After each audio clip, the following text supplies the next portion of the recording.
On this edition of Sightings, 20 years ago, a military helicopter was attacked by an unknown craft in the skies above Cleveland, Ohio.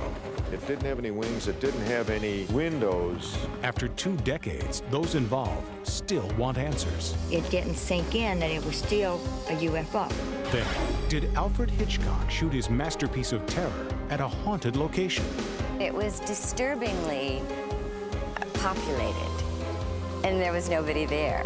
Plus, this man's dreams may solve a double homicide. They were telling me who did it. Later, a prophecy of hope. And astronauts describe their encounters in space.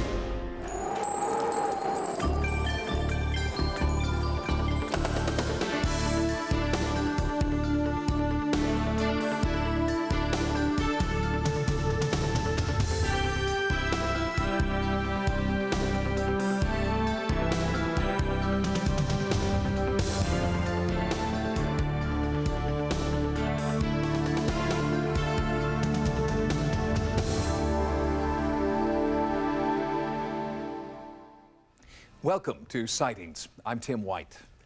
Virtually unknown by all but the most dedicated ufologists, a confirmed sighting in Mansfield, Ohio may be the most significant UFO encounter to date. Why isn't Mansfield, Ohio in the pantheon of UFO hotspots? Because the key witnesses wouldn't, or were instructed not to, talk publicly. Until now. It was October 1973. A Cleveland, Ohio police detective asked his partner to meet him in an interrogation room. The cop wanted to make a report about the strangest thing that had ever happened to him, and he wanted it on tape.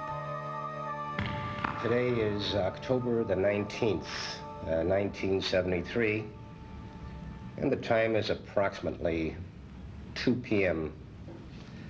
I have with me in my office at the present time Detective John Healy. Healy's going to describe in his own way of an incident that had occurred last night. Okay, we left Port Columbus Airport at about 10:30 last night. And about 11 o'clock, which is halfway... The tape you are listening to is an important historical document. It is a permanent record of a UFO encounter that occurred on the night of October 18th, 1973, as witnessed by Detective John Healy. It had a steady red light on its nose. It was cigar-shaped, and it had a green light shining down out of the aft end. When Detective Healy wasn't on the beat, he was an Army Reserve medic. On the night in question, Healy and 3 other reservists were returning to Cleveland via helicopter from their annual Army physical. Over the town of Mansfield, Ohio, all 4 men made contact with a UFO. Detective Healy now speaks publicly about the incident for the first time in 20 years. We were almost involved in a mid-air collision with an object that was coming out of the east, heading west toward us. I noticed a red light on our port side going south. It was a big red light, but I didn't think anything of it. I thought it would be the port wing of another aircraft. We saw it kept coming at us, and it was a clear night, unlimited visibility. It didn't have any wings. It didn't have any windows, as you would see on a conventional aircraft. Healy was not the only witness. All 4 crew members saw the UFO, and the 2 pilots filed official military reports detailing their versions of the near-deadly UFO encounter. But Healy is the only one who, 2 decades later, is willing to speak out. He described for Sightings what all 4 crew members attested to when they signed this affidavit. This was an object that moved at a very fast rate of speed. It saw us probably before we saw it. It just tracked us because we had all our navigation lights on and running and blinking. And then it started back toward us again. Maybe it had never seen a helicopter at night. The UFO appeared to be threatening the helicopter, maneuvering toward it on a collision course. The pilot was flying in the right seat. He had to take the controls, and he put the helicopter into a dive. After narrowly avoiding a mid-air crash, the pilot took evasive action, diving at a rate of 2,000 feet per minute. At 1,700 feet, the helicopter was suddenly paralyzed, even though the controls were still in a dive configuration. The UFO cast an ominous greenish light over the helicopter. This was just a humongous green light just shining down on us in a very definite cone shape. You could look at the light and you could actually see the beam of the light. The pilot tried to dive, but instead started to rise. It seemed that the UFO was pulling the helicopter toward it, overriding the aircraft's controls. In regards to our aircraft climbing, while it was in a dive configuration, I didn't feel us being pulled up as in an elevator or a roller coaster. You don't feel the G-force of a dive or a climb. I didn't feel that. It scanned us for that instant that it hesitated over us. It scanned us. Then it took off.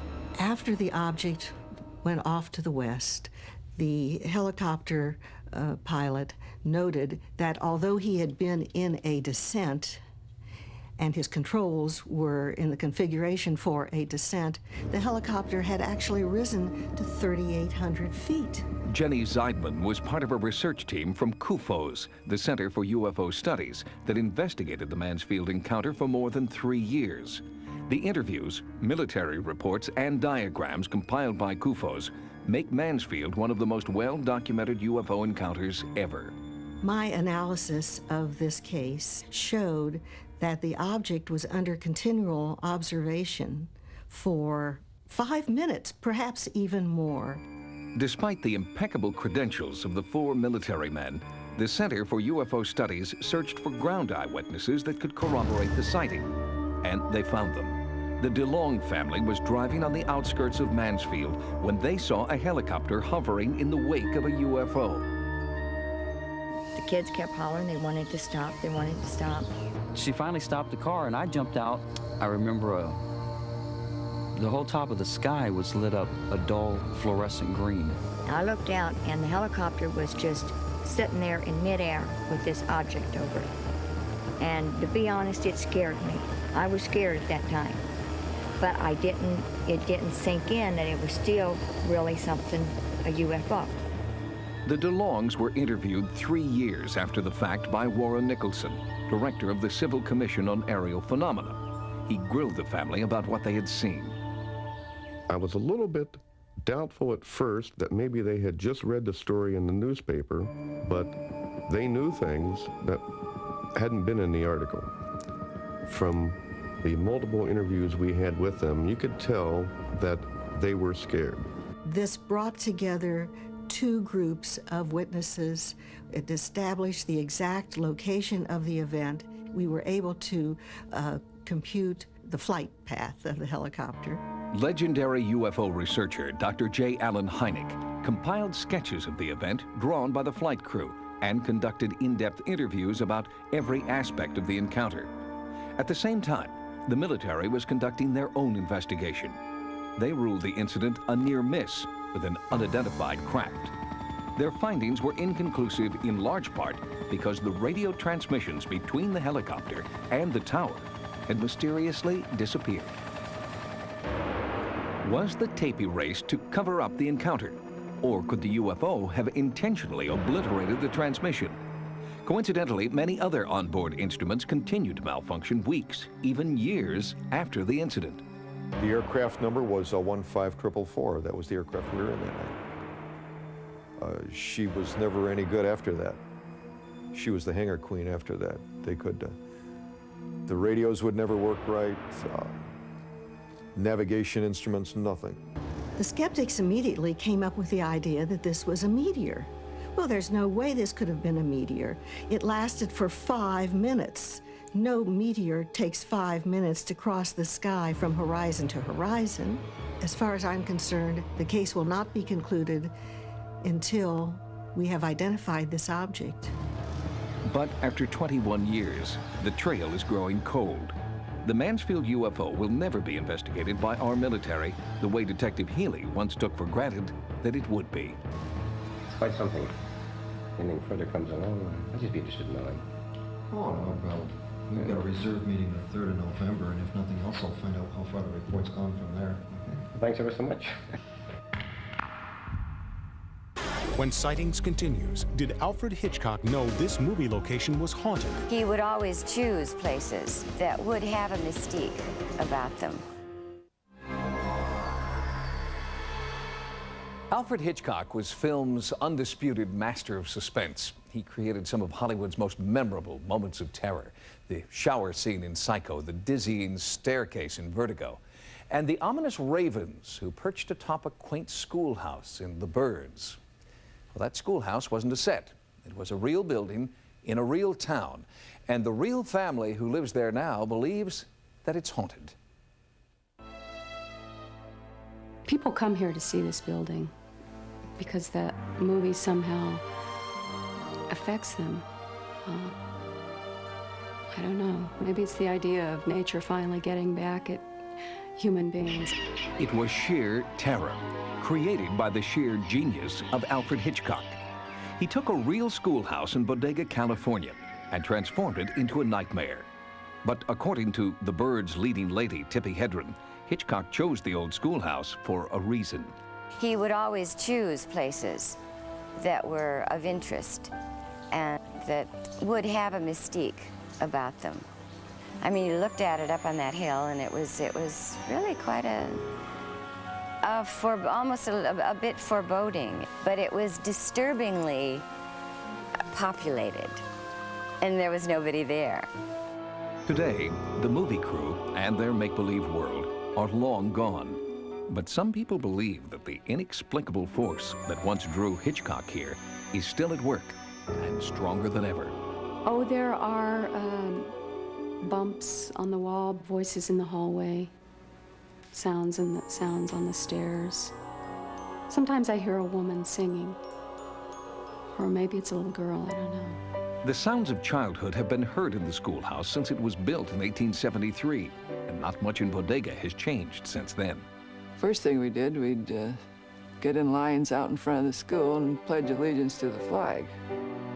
It was called the Potter School, and for 85 years it educated the town's children, and the upstairs meeting room also served as the community's social center. They used to hold plays upstairs, and they'd have dances and things like that, and then kind of dwindled down. But in 1962, the county declared the Potter School unsafe and closed it down. The children were moved to a new, more modern school. But strange phenomena around the building suggest some of the students didn't want to leave their alma mater.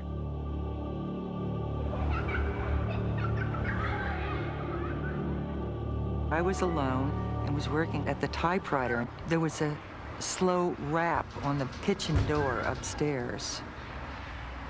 And I stopped typing, and then I saw the doorknob turn. I heard kids playing in the schoolyard, and it didn't faze me at all because I'm a teacher and I'm so familiar with that sound. And of course, I knew that there were no children here and hadn't been for a long time. The Potter School has been lovingly restored by the Taylor family. And since 1970, 3 generations of Taylors have called the old schoolhouse home. And everyone who has lived here has had their own ghostly encounter. When I was 12, I was sat on scaffolding 5 tiers high and actually painted under the eaves of the building. And from the very beginning, it was very spooky. After we were here at night, we began to hear sounds and steps and things that were all friendly. The clearest thing that I've heard here is right up here in the room over by the stairs over there on Saturday night, usually. I hear party noises going on. Nobody's here. But all of a sudden, I hear a lady's voice saying, "Hey, it's Sunday morning." Right. The party slows down, takes a look, goes right back. And I don't see anybody. I did see an apparition a few years ago, a little girl. And she actually spoke to me. She said, "Hi!" And the whole room echoed with the sound of her voice. Despite eerie reminders that they may not be alone, Leah, her husband Rick, and baby Taylor do not feel threatened by the otherworldly sounds and images that surround their daily lives. In fact, Sightings first heard about the activity here after sightseers at the home were spooked by an unsettling encounter. When we received a phone call from a family of 3 in Washington, they had apparently been vacationing in the area, their teenage daughter came over to take some photos of the house, and as she was taking the photos, she stated that she saw a young lady standing at the top of these stairs. She told the young girl to move, and the young girl came down the stairs and walked right toward her. And at that point, she apparently just evaporated. Suspecting a case of what's known as residue haunting, the Office of Scientific Investigation and Research has teamed with Sightings to document the activity here. My name is Christopher Chacon, and I am the case manager. For this investigation, the OSIR unveiled its newest monitoring technology. The robot has and is equipped with telemetry so that it can utilize video, night vision, thermovision, and transmit back what it's seen back to our mobile laboratory. The robot was programmed to roam paranormal hotspots inside. Super-sensitive microphones were monitored from our control center outside. The baseline readings taken earlier were continually updated and checked for anomalies. We also were able to document a variety of anomalous cold spots also along the wall, which was west of the main living room. Much of the investigation centered here, in the upstairs room that was once Bodega's community center, the room where the family has felt the strongest spiritual presence. I was sleeping in a bed that was right here in this alcove, and I heard the front door open and close, and I heard footsteps coming up the stairs.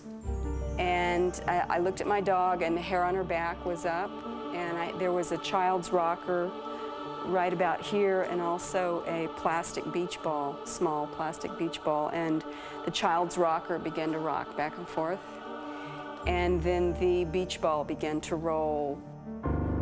And the night of our investigation, the same kind of unexplained movement Leah described was caught on tape by our team. Yeah, wait a minute. That thing should stop by now. That's odd. The swinging lamp seemed to be an eerie sign that some unknown force was at work. And the next morning, there was another stranger sign, a message written on the outside of a window that had been painted shut years ago. After people live here for a while and they leave, what it creates is an impression in the environment. And it's sort of like a loop, a videotape loop, playing back over and over again. I think it's a residual energy of some kind. How that energy is maintained, I am a physicist, but physics doesn't have any explanation for that.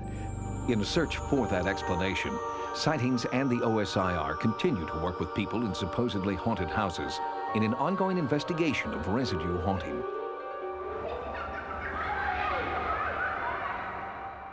Despite the ghostly activity, the family that owns the supposedly haunted house in Bodega Bay is not moving. They told Sightings that a little paranormal phenomena is a small price to pay for life in paradise. Next, they're in search of hope and enlightenment, and some believe this book has the answers. It's a book about sensing another way of life. Self-styled prophets have been predicting the end of time since the beginning of time. So far, fortunately, they've been wrong. But by some quirk of human nature, prophecies of doom and destruction continually grab the headlines, while the names of people who have correctly predicted enlightenment and innovation are lost to history. But as the year 2000 approaches, that trend may be changing. If you look at the human race as a whole and all of our accomplishments in science and technology and in the arts, you can say, what a magnificent creature human beings are, what enormous potential, and if we could fulfill our potential, what a magnificent future we might have. We are on the brink of that magnificent future, according to a centuries-old Native American prophecy, and many tribes believe that a living symbol of our golden future has been born. Seers from the Lakota tribe have predicted that a new age of global harmony will occur when a white buffalo is born, and the father of that white buffalo dies right after the birth. A rare event, statistically near impossible, but one that has come to pass in rural Wisconsin. If they'd have told me that a month ago, a year ago, 10 years ago, I'd laughed at them. But I guess we got chosen, I don't know why. The white calf born on the Hyder farm is, genetically speaking, 1 in a million. With the death of the calf's father, news quickly spread about the fulfillment of the ancient Indian prophecy. Now, people from all over the world are coming to see what they believe is a harbinger of world peace and enlightenment. We knew that we needed to be here, and it's not so much the significance of actually seeing the buffalo, but the significance of what it means having this birth, and it's my understanding that its races will come together and that there will be peace. The coming of the white buffalo calf really sets a tone for our people, for the children of the 7th generation. So this is a really powerful event that is happening. There's been prayers said back there. They have... they cry a lot. They've sang together back there, held ceremonies. They leave their trinkets on the fence. That calf has changed a lot of people's lives. You see them walk in with disbelief on their face, and when they walk out, they got an altogether different attitude. It's almost as if they have looked upon, if you might say, a god. The same search for hope that draws thousands of people to the white buffalo has kept this book, The Celestine Prophecy, on the New York Times bestseller list for nearly a year. I met with author and reluctant prophet James Redfield at his home in Alabama. We discussed the impact his work of fiction is having on real life. The polls show that what people want is something beyond just a belief in God or the divine, a belief that their lives are more meaningful than just survival. It's easy to take a cynical view, but the cynicism just reinforces the despair. The apocalypse has been predicted at many times in history. Do you think catastrophe is inevitable? I think none of that is inevitable. I believe that what we visualize and tends to come true. I think the universe is set up for that. I think that there's a place perhaps for those people that are saying, look out, the world's going to end. But I think we can't buy into that. It's very, very important that we visualize a positive future. In his book, Redfield creates a mythical manuscript that sets forth 9 basic truths called insights. The manuscript also predicts that once human beings learn all 9 of these insights, a glorious new era will dawn. The story is based on a manuscript written BC, several hundred years BC. Does that manuscript exist? You know, the insights, as I have put them down in this book, came to me through a series of what I would call intuitions or visions. It's a novel. It's an adventure tale. It's really meant to be a parable. How'd you come up with the insights 1 through 9? Is 1 more important than 2 or 3 more important than 4? Why the rank order? You know, I think there is a sequence to these insights. And again, you know, it's a sequence to the way we shift our attitude about life and the way we are shifting our attitude about life. They build on one another. The first insight is that there are no coincidences in life. The insights grow increasingly more difficult to achieve and to believe as readers proceed through the list. People who've read the book might go along with you on, the first 1, 2, 3, or 4 insights, but by the time you get to 7, 8, or 9, you've left a lot of people in the dust, James. When you look at modern physics and what they're spelling out is the nature of physical reality to begin with, then it doesn't seem so fantastic. The Celestine Prophecy may be a novel written by a novelist, but it has sparked a new age movement, and Redfield is now considered its prophet. Here you come at the end of the millennium saying there's reason for great hope. Why? Because I think that there's a core group, a slow, unheralded tide of people that are kind of waking up to the fact that this is a spiritual world and we're here to grow and evolve spiritually.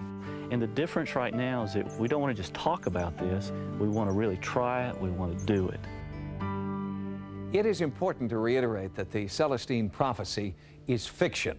Author James Redfield freely admits that there is no Mayan temple hiding the secrets of the universe, as far as he knows.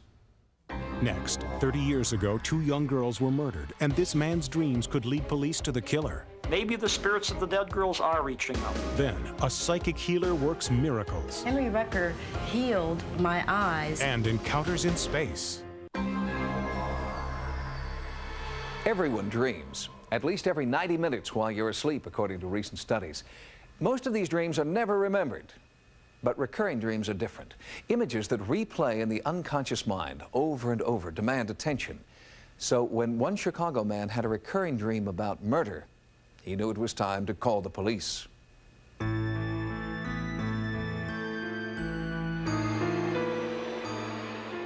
the winter of 1989, they began.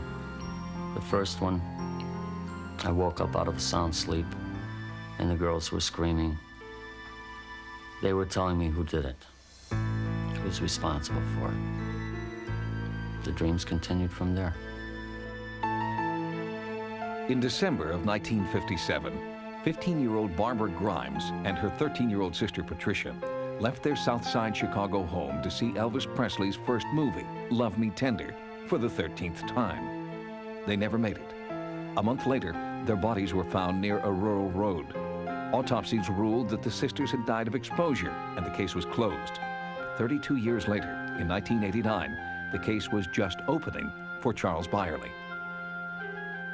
It started like one a week, something like that, for about 4 months.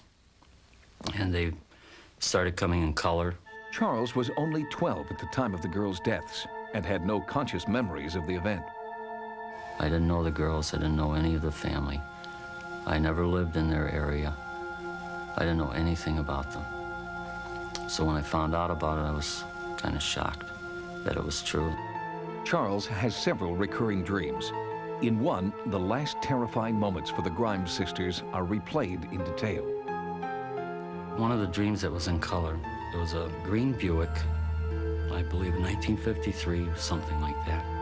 And one of the girls was in the front seat with the driver. I was in the back seat. They were drinking. The girls weren't drinking. Barbara knew who the driver was. She knew who he was because that's the reason they got in the car. The radio was going, you know, everything was fine. Everybody was laughing, having a good time, and then all of a sudden, it wasn't a good time anymore. It became serious. They were in trouble. It got worse as it went along. Everything became like a nightmare. It really wasn't considered a dream to me anymore because it all seemed so real, like I knew them or something. I've known them all my life, and I never did. You know, that's how close I became with them in my dreams. As the dreams became more frequent, Charles Byerly became convinced that he was being given a message. He sought out veteran Chicago area police officer Jerry Schultz. I honestly believe him.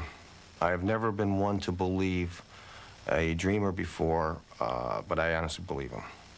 You know, he had his facts, and I had my dreams, and the two just seemed to go together. When we went to the area where the bodies were found, Chuck walked up to the area, right where the bodies were, became very tense. He was upset. He wanted to walk away from that area right there at that point.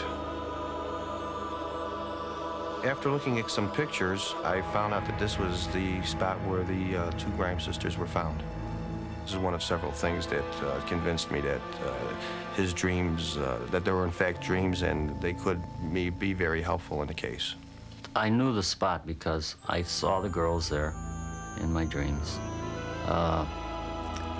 The trees that come across, the dead branches and things that I saw in my dreams, they were there. So I knew I was in the right place. Some of the items that he has described to me as being found or being owned by the girls has never been detailed in any news media that I know, okay, whether it be in a newspaper or through television or radio. One recurring item in his dreams was a special piece of jewelry, a ring that Patricia liked to wear. I was in a small shack, and I looked up on one of the beams in the corner. And on the very top of the beam was her ring. Later on, I found out that she received the ring for a gift. You know, either on her birthday or Christmas or something like that. And it meant a lot to her. I believe it is a common thing for people that are deceased to try to communicate with people, you know, through their dream state. Psychic Jory Ann and paranormal investigator Howard Heim were called in to investigate the places Charles has been drawn to through his dreams. Heim recorded environmental anomalies in the area, while Jory Ann voiced her psychic impressions. feeling stab wounds. I'm feeling somebody getting stabbed. Based on my experience, I do believe that the girls are trying to communicate with Charles about exactly what happened to him and why. This is a strange universe that we live in. We don't have all the answers. Maybe the spirits of the dead girls are reaching out in an attempt to obtain justice.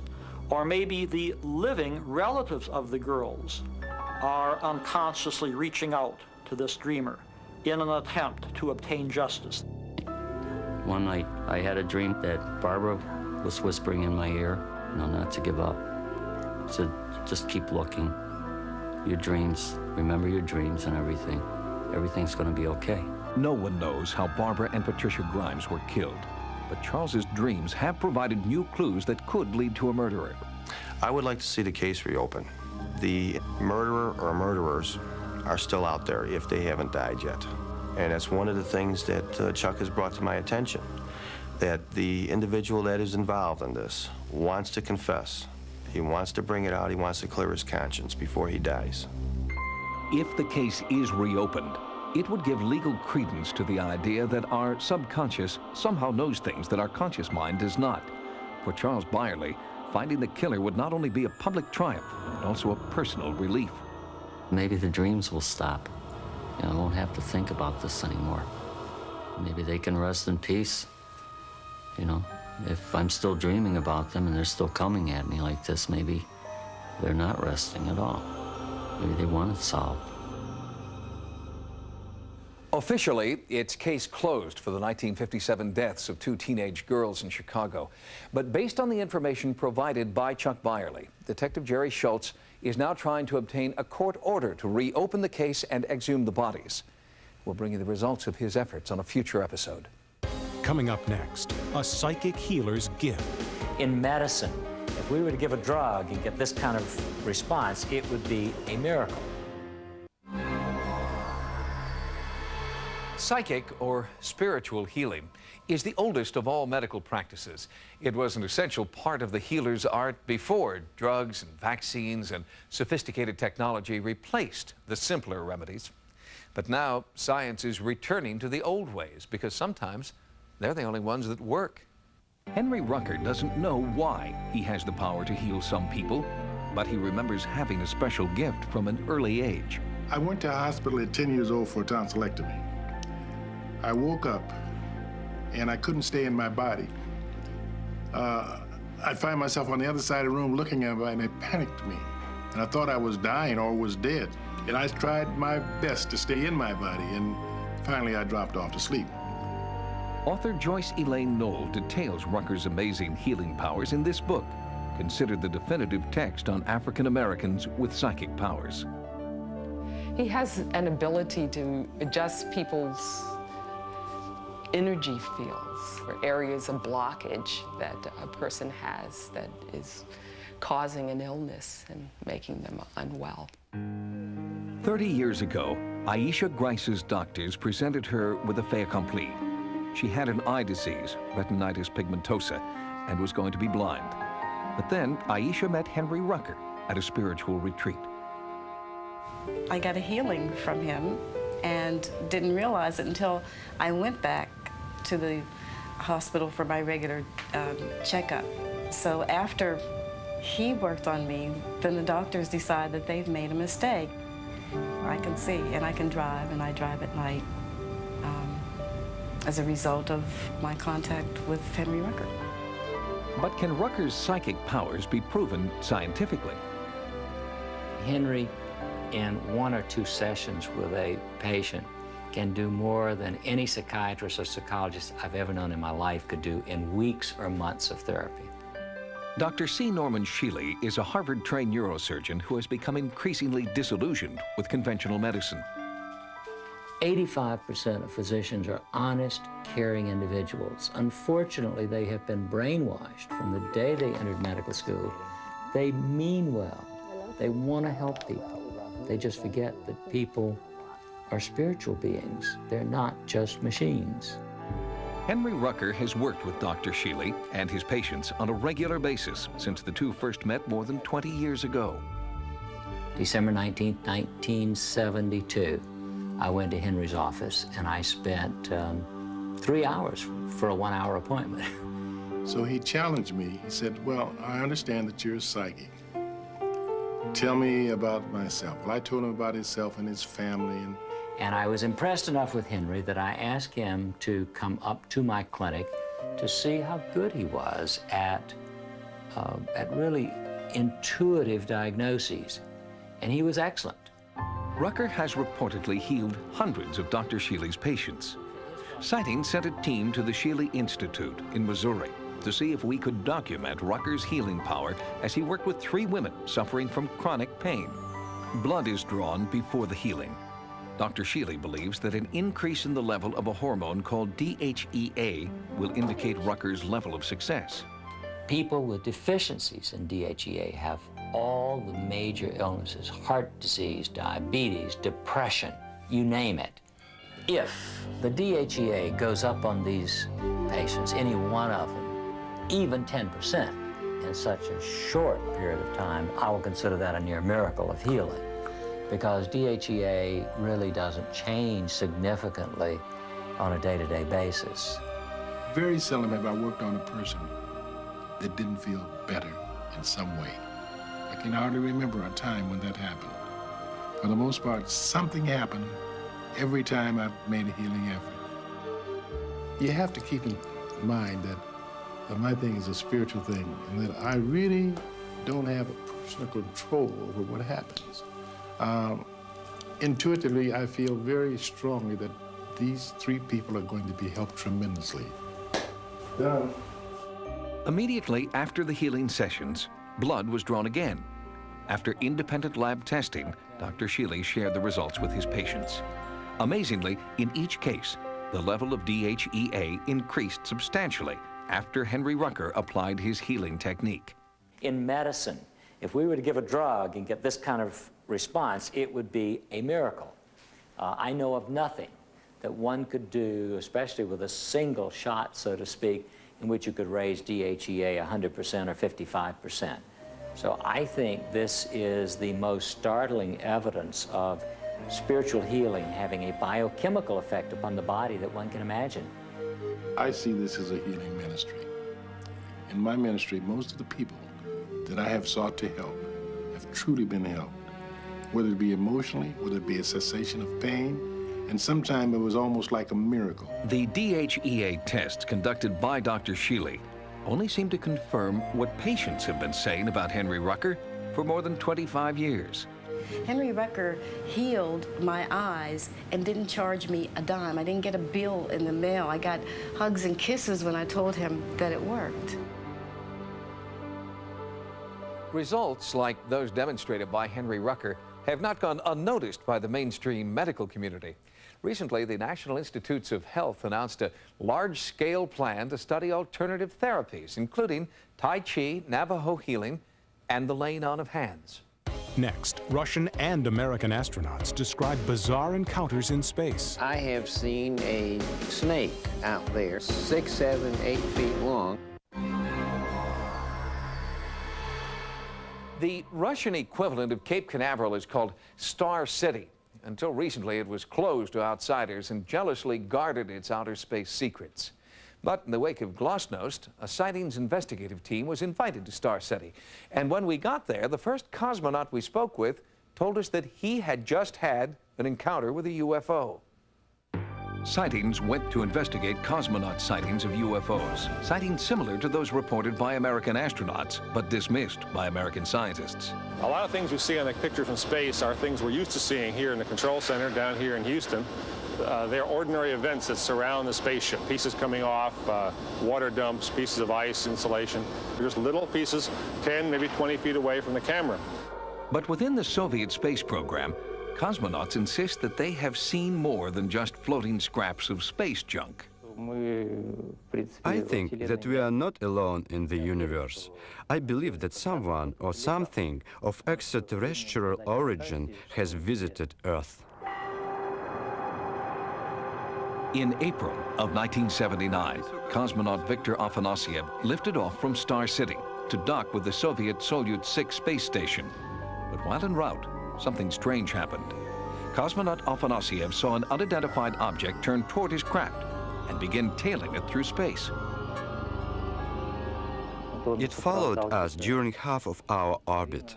We observed it on the light side, and when we entered the shadow side, it disappeared completely. It was an engineering structure made from some type of metal, approximately 40 meters long with inner holes.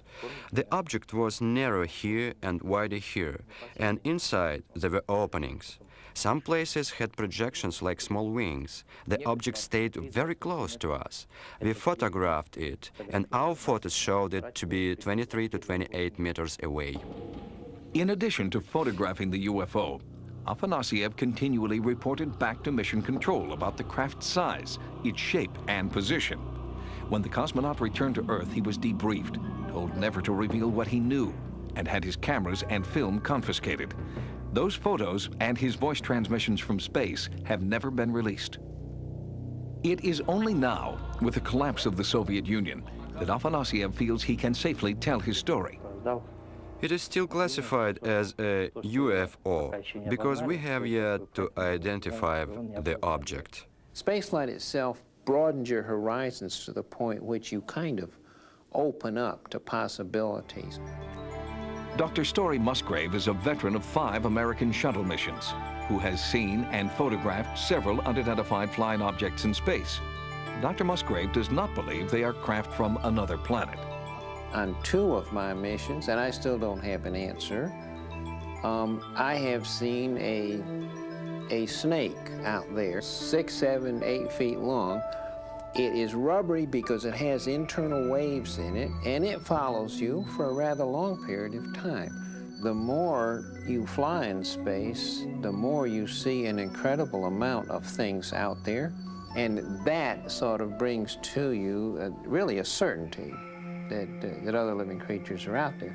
Some incredibly primitive, more primitive, some just proteins coming together, amino acids, and some just single cellular organisms, and other civilizations have been around for a million years that are doing unimaginable kinds of things. Cosmonaut Afanasiev believes that the UFO he sighted and photographed in 1979 was evidence of just this kind of distant, superintelligent civilization. Does the United States have similar evidence that they're also hiding? No, I'm sure they would divulge it. That's what NASA's all about. It's about the search for extraterrestrial intelligence. I can see no reason that that would be classified in any way. And I wouldn't let it be. I'm an astronaut, I fly in space. I have 5 flights. The second I see some, I'm going to tell somebody. If you've had a paranormal experience, call the Sightings hotline at 1-900-933-SIGHT. That's 1-900-933-7444. Each call 65 cents a minute. Average call lasts 3 minutes. Sightings is also online. Our email address is sightings@aol.com. Until next time, remember, no mystery is closed to an open mind. For Sightings, I'm Tim White.